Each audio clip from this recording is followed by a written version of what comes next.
tanční plocha uvolní.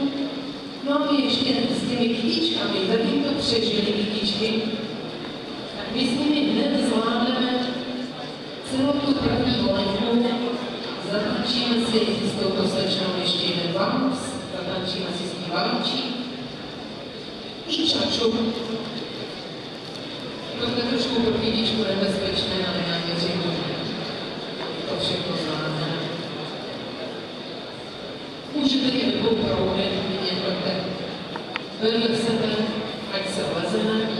Já věřím, že celý večer market bude plný, nejenom plný našich žáků, ale potom v průběhu večera vyzvedeme i vás rodiče, takže doufám, že si s námi taky zatančíte, že nás to nenecháte.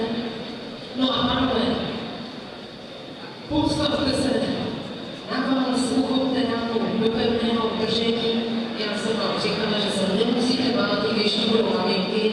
Těsné držení je těsné držení. Toto patří maminky na to hností.